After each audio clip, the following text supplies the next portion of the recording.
हमारी अगली स्टोरी का नाम है द क्लेवर कंपेनियंस। क्या मतलब हुआ? क्लेवर मतलब चतुर, कंपेनियंस मतलब साथी, तो चतुर साथी। तो ये हमारी आज की स्टोरी। तो इसे रीड करना शुरू करते हैं। और अगर आप चैनल पर न्यू है तो आप इसे सब्सक्राइब जरूर कर लें, ताकि आप सभी वीडियोस वॉच कर सके और अपनी इंग्लिश को इम्प्रूव कर सकें। एंड बेल आइकन प्रेस जरूर कर दीजिएगा ताकि आपको टाइमली नोटिफिकेशन मिल सके। तो शुरू करते हैं वीडियो। तो सबसे पहले लिखा हुआ है वंस, एक बार, अ डॉग वॉज सो टोरमेंटेड। यहाँ पर एक बार आप सो को अभी भूल जाओ, पहले इसका मतलब निकालते हैं, फिर मैं आपको बताऊंगा सो कैसे आया। एक बार एक जो डॉग है उसको टॉर्मेंट किया गया। टॉर्मेंट एक अच्छा वर्ड है, तो ये थर्ड फॉर्म है हमारी। इसका मतलब होता है कष्ट पहुंचाना, किसी को सफरिंग देना, मेंटली एंड फिजिकली, मतलब शारीरिक तौर पर और मानसिक तौर पर किसी को पीड़ा पहुंचाना, कष्ट देना, उसको बोलते हैं टॉर्मेंट करना। तो ये जो डॉग है, एक कुत्ता, इसको कष्ट पहुंचाया गया बाय हिज मास्टर, उसके मालिक के द्वारा। आप चाहें तो यहाँ पर हिज की जगह इट्स भी लगा सकते हैं क्योंकि एनिमल की बात हो रही है। फिर लिखा है दैट। अब यहाँ पर आप समझेंगे, यहाँ पे सो का मतलब हो गया इतना। यहाँ पर सो का मतलब बहुत नहीं होगा, इसका मतलब होगा इतना। ये हमारा एक लेसन है जो हमने एडवांस्ड लेवल में सीखा था वर्कबुक पार्ट 3 के अंदर। वो लेसन था हमारा सो एंड दैट का कॉन्सेप्ट, जिसका हिंदी था इतना और दैट का मतलब था की। और इसकी जगह हम TOO टू एंड टू वो कॉन्सेप्ट भी यूज कर सकते हैं, लेकिन कब करना है उसकी एक कंडीशन है, तो वो आप देख लीजिएगा वीडियोस में। तो एक कुत्ते को इतना कष्ट दिया गया उसके मालिक द्वारा दैट की ही रैन अवे, वो भाग गया, फ्रॉम द हाउस, घर से। अब आपको एक्यूरेट हिंदी समझ में आ गई है। अब दैट के बाद ही लगा हुआ है सब्जेक्ट, रन अवे ये सेकंड फॉर्म, रन का सेकंड हो गया रैन। रैन अवे होता है भाग जाना, 9 2 11 हो जाना। तो यहाँ पे हमने दो कॉन्सेप्ट यूज करे, 3 रूल यूज हुए हमारे। कौन कौन से? एक सो एंड दैट का कॉन्सेप्ट, इतना की। दूसरा पास्ट इंडेफिनिट पैसिव वॉइस जो कि है अ डॉग वाज टॉर्मेंटेड। और तीसरा ही रैन अवे जो कि है पास्ट इंडेफिनिट एक्टिव वॉइस। तो 3 कॉन्सेप्ट यूज हुए यहाँ पर हमारे। और जो लोग आप में से न्यू है तो इंग्लिश सीखना चाहते हैं अगर मुझसे, बिल्कुल step by step with more than 500 videos, तो आप मेरा ऐप डाउनलोड कर सकते हैं। नीचे ऐप का नाम दे रखा है, आपको दिख जाएगा। बाद में बता दूंगा बाकी कोर्स के बारे में, अभी स्टोरी पे फोकस करते हैं। आगे लिखा है ही वॉज वॉकिंग, वो चल रहा था। अब यहाँ पर ही जो है ये डॉग के लिए यूज किया गया है, आप चाहे तो इट यूज कर सकते हैं। He was walking along a road, तो वो सड़क के साथ साथ चल रहा था, पास्ट कंटिन्यूअस टेंस। देयर, वहां, ही मेट, वह मिला, किससे? अ कोकरेल। कोकरेल किसको बोला जाता है? जिसको आप एडल्ट बोलते हैं, मतलब मेल एडल्ट चिकन। ठीक है, मेल एडल्ट चिकन, मतलब जो चिकन होते हैं थोड़े से बड़े हो जाते हैं, एडल्ट हो जाते हैं, तो उसको बोल देते हैं कोकरेल। तो वो एक कोकरेल से मिला। यहाँ पर मीट का सेकंड फॉर्म है met, past indefinite active voice का सेंटेंस। दे मतलब वे, सून मतलब जल्द, बिकेम बन गए, बेस्ट फ्रेंड्स अच्छे मित्र। दे है सब्जेक्ट, बिकेम इज वर्ब की सेकंड फॉर्म, वे अच्छे मित्र बन गए जल्द। एंड और डिसाइडेड और फैसला किया, टू ट्रेवल यात्रा करने का, the rest of the journey बाकी बची हुई यात्रा को, टुगेदर एक साथ। तो वे जल्द अच्छे मित्र बन गए और उन्होंने फैसला किया बाकी बची जर्नी को एक साथ करने का। यहाँ पर रेस्ट का मतलब है बचा हुआ, और रेस्ट ऑफ द जर्नी मतलब बाकी बची यात्रा, टुगेदर इज एक साथ। ये था फर्स्ट पैराग्राफ। यहाँ पे आप याद कर सकते हो कई सारे वर्ड मीनिंग, जैसे टॉर्मेंटेड हो गया कष्ट पहुंचाना फिजिकली एंड मेंटली। दूसरा हो गया रन अवे, भाग जाना। तीसरा हो गया कोकरेल, जिसका मतलब होता है मेल एडल्ट चिकन। तीसरा हो गया बिकम, बनना, बिकम का second form became. Decide is फैसला करना, ट्रेवल इज यात्रा करना, रेस्ट ऑफ द जर्नी बाकी बची हुई यात्रा, टुगेदर इज एक साथ। सून का मतलब जल्द, और मास्टर मतलब मालिक। तो ये थे हमारे इसमें वर्ड मीनिंग। फिर क्या हुआ, सून जल्द, दे रीच्ड वे पहुंचे, अ फॉरेस्ट एक जंगल में, दे सब्जेक्ट, रीच वर्ब की सेकंड फॉर्म, और रीच के साथ कभी भी हम एट या टू इस तरह के प्रेपोजिशन यूज नहीं करते हैं, याद रखिएगा। सो दे रीच्ड अ फॉरेस्ट, वे एक जंगल में पहुंचे। इट वॉज गेटिंग डार्क, अंधेरा हो रहा था। ये जो इट है क्यों लगाया हमने, क्योंकि ये हमारा टाइम बता रहा है। जब भी हम टाइम की बात करते हैं तो वहां पे इट अपनी तरफ से सब्जेक्ट यूज करते हैं, ये हमने इट के लेसन में सीखा था। इट वॉज गेटिंग डार्क, अंधेरा हो रहा था। देयरफॉर इसीलिए, दे डिसाइडेड उन्होंने फैसला किया, टू स्पेंड द नाइट रात बिताने का, इन द फॉरेस्ट जंगल में। यहाँ पर फॉरेस्ट के साथ द यूज किया है, और ऊपर अगर आप देखें तो फॉरेस्ट के साथ अ यूज किया है। जब पहली बार बात होती है तो अ यूज करते हैं, जब उसी फॉरेस्ट की या उसी चीज की दोबारा बात होती है तो यूज करते हैं द। फिर क्या हुआ, the cockerel climbed up a tree, ये जो मुर्गा था ये कहाँ पे चढ़ गया, पेड़ पर। क्लाइम अप होता है चढ़ना, मतलब खड़ी चीज पर चढ़ना, तो ये पेड़ पे चढ़ गया। एंड और the dog went to sleep, और कुत्ता सोने चला गया। बीनीथ मतलब नीचे, तो कोई किसी चीज के नीचे है तो हम यूज करते हैं बीनीथ का, जैसे बीनीथ द स्टार्स, ठीक है, बीनीथ द ट्री पेड़ के नीचे, तारों के नीचे। ये बीनीथ हमारा एक प्रेपोजिशन की तरह काम करता है, और यहाँ पे बीनीथ किसी भी तरह से काम कर सकता है, एडवर्ब की तरह या फिर प्रेपोजिशन की तरह, it depends upon the situation. तो ये आप सीख लेना वीडियोस में। यहाँ पे वर्ड मीनिंग याद कर सकते हो, गो टू स्लीप यानी कि सोने जाना, गो का सेकंड फॉर्म हो गया वेंट, तो वो मुर्गा चढ़ गया पेड़ पे और कुत्ता सोने चला गया नीचे। बोथ वर एश्योर्ड, दोनों आश्वस्त थे, यानी कि टेंशन फ्री थे। क्यों टेंशन फ्री थे, क्यों आश्वस्त थे, बाय ईच अदर्स प्रेजेंस, एक दूसरे की उपस्थिति से। प्रेजेंस मतलब उपस्थिति यानी कि मौजूदगी।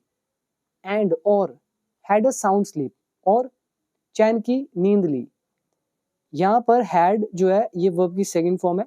एक वर्ब होती है to have a sound sleep, मतलब चैन की नींद सोना। हैव का सेकंड फॉर्म हो गया हैड, ठीक है।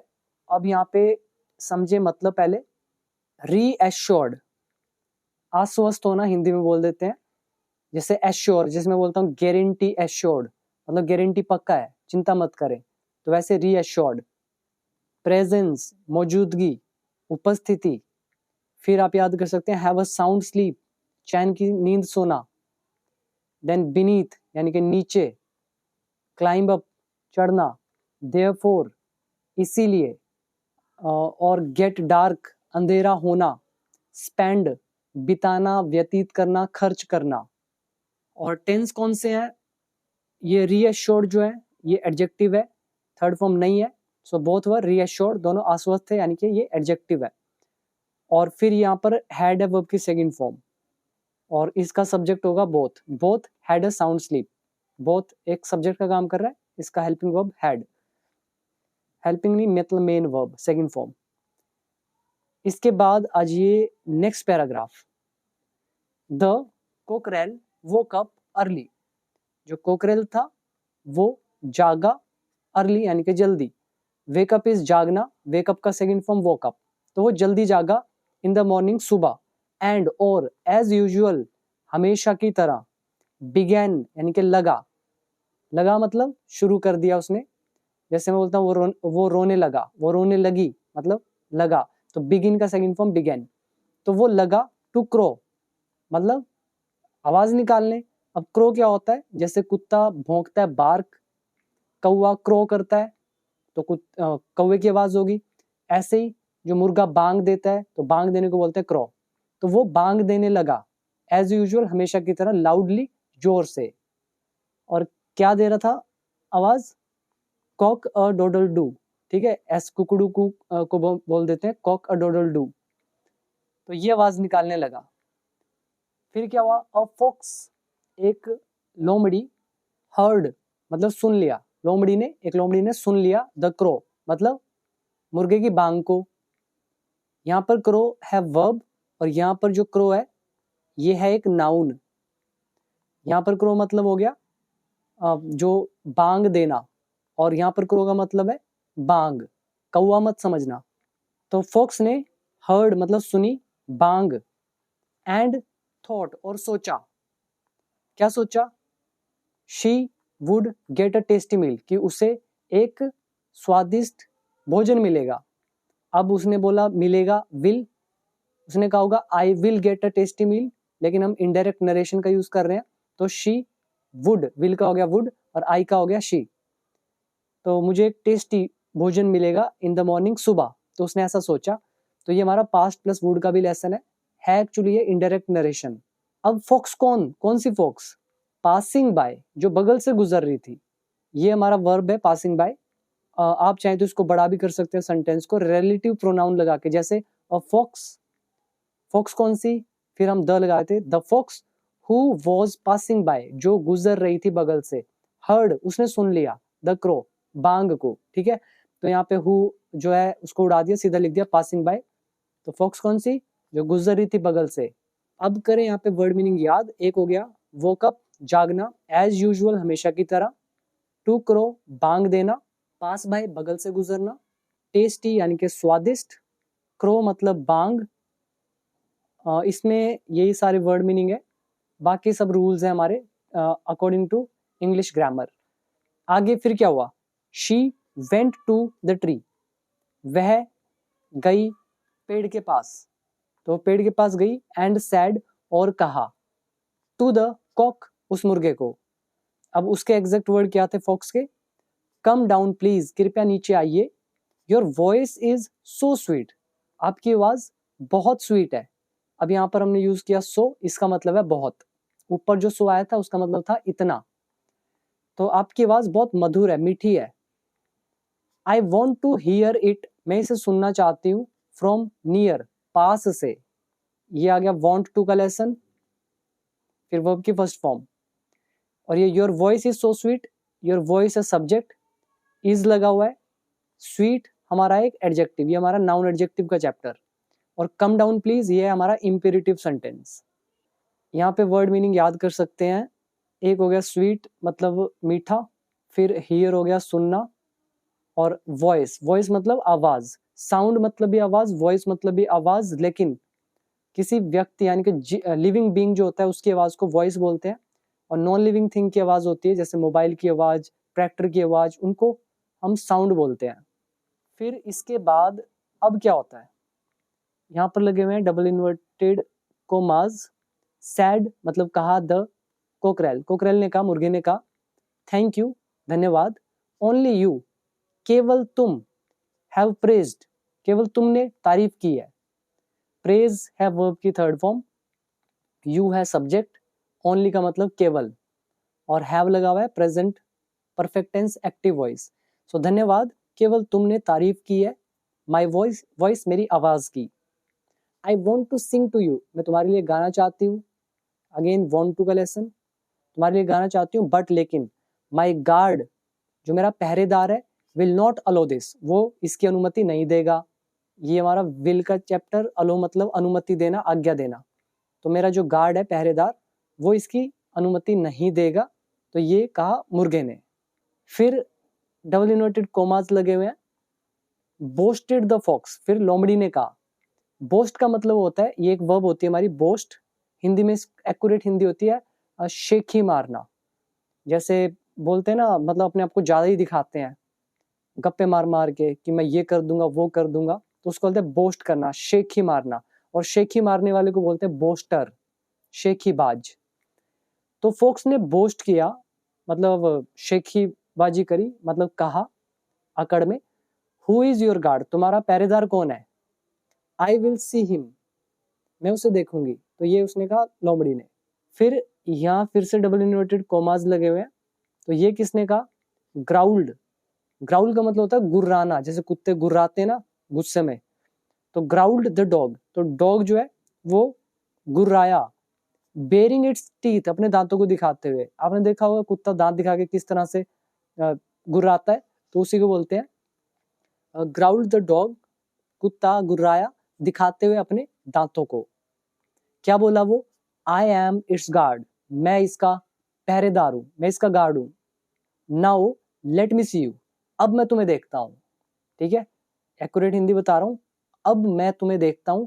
Now let me see you, ये हमारा लेट का चैप्टर। इसको ये मत कहना मैं तुम्हें देखता हूं आई सी यू, वो कोई आदत की बात नहीं हो रही है कि आप प्रेजेंट इंडेफिनिट यूज करेंगे। ठीक है, ये कॉन्सेप्ट मैंने आपको बताया हुआ है लेट के चैप्टर में, देख लेना। सो मैं तुम्हें देखता हूं। द फॉक्स, जो फॉक्स थी, रैन भाग गई, एज फास्ट एज, जितना तेजी से हो सके, शी कुड, तो मतलब फॉक्स जितना तेजी से हो सके वहां से भाग गई। अब फॉक्स कौन? व्हेन, जब, सो द डॉग, जब देखा कुत्ते को। तो फॉक्स ने जब देखा कुत्ते को तो वो वहां से जितना तेजी से हो सकता था भाग गई। ये हमारा एज एडजेक्टिव एज का चैप्टर है और कुड यूज हुआ बिकॉज ये पास्ट की बात होगी। रैन है सेकंड फॉर्म, तो व्हेन कनेक्टर है, सो अगेन वर्ब की सेकंड फॉर्म। यहाँ तक क्लियर हो गया सारा। अभी आगे देखते हैं, यहाँ पहले वर्ड मीनिंग याद करें। एक हो गया प्रेज करना, तारीफ करना। दूसरा होता है गार्ड यानी कि पहरेदार, अलो करना, आज्ञा देना। बोस्ट यानी कि शेखीबाजी करना। Growl is गुर्राना। बेरिंग का यहाँ पर मतलब है दिखाते हुए, जैसे बेयर फुट होता है ना, नंगे पैर, ऐसी दांत दिखा रहे हैं अपने। फिर हमारा ये एज एडजेक्टिव एज का चैप्टर है। बस इसमें यही है, बाकी आगे देखते हैं। फिर क्या होता है? The dog ran after the fox, कुत्ता फॉक्स के पीछे भागा। रन आफ्टर एक फ्रेजल वर्ब है जिसका मतलब है पीछे भागना, तो कुत्ता पीछे भागा लोमड़ी के। फॉर सम टाइम, कुछ देर। एंड देन और फिर, रिटर्न्ड बैक वापिस आ गया। रिटर्न्ड भी वर्ब की second form, past indefinite active voice. फिर क्या हुआ? The Kukrail thanked the dog, तो मुर्गे ने धन्यवाद किया कुत्ते का। एंड दे बोथ और वे दोनों, कंटिन्यूड यानी कि उन्होंने जारी की देयर जर्नी अपनी यात्रा। यहाँ पर कंटिन्यूड मतलब जारी रखना, ये होगी सेकंड फॉर्म। दे बोथ हो गया सब्जेक्ट, बाकी अदर वर्ड। और थैंक्ड भी यहाँ वर्ब की सेकंड फॉर्म। कोकरेल हो गया सब्जेक्ट। यहाँ पे करे पहले वर्ड मीनिंग याद। एक हो गया रन आफ्टर, किसी के पीछे भागना, जैसे पैसे के पीछे भागना, run after money. Run after किसी भी चीज के पीछे। रिटर्न, अब जैसे रिटर्न लिख रहे हैं ना, फिर इसके साथ बैक लगाने की जरूरत नहीं रहती, रिटर्न का मतलब ही लौटना होता है। थैंक इज धन्यवाद करना वर्ब है। कंटिन्यू जारी रखना। तो ये थी स्टोरी। मॉरल क्या निकलता है इसका? Make powerful friends. Make a verb, ये सब हो गया अदर वर्ड। जैसे फ्रेंड्स नाउन है, पावरफुल एक एडजेक्टिव है, तो पावरफुल यानी कि ताकतवर दोस्त बनाए। पूरा सेंटेंस देखोगे तो ये होता है इंपेरेटिव सेंटेंस। तो ये थी हमारी एक स्टोरी, उम्मीद करता हूँ पसंद आई होगी। इंग्लिश के नए नए वर्ड सीखे होंगे और रीडिंग का पैटर्न आपको समझ में आ रहा होगा। और जिन लोगों को इंग्लिश नहीं आती, सीखना चाहते हैं बिल्कुल एडवांस्ड लेवल तक, मतलब A to Z सब कुछ, तो आप मेरा कोर्स ज्वाइन कर सकते हैं। ऐप डाउनलोड कर लीजिएगा, बिकम इंग्लिश चैंपियन ऐप का नाम है, नीचे लिखा ही हुआ है, आपके सामने भी आपको दिख रहा होगा। तो 1 ईयर का कोर्स है, 799 प्राइस है, 500 प्लस वीडियोज है, बिल्कुल स्टेप बाय स्टेप पूरा गाइड किया गया है कि कैसे कैसे आपको आगे बढ़ना है।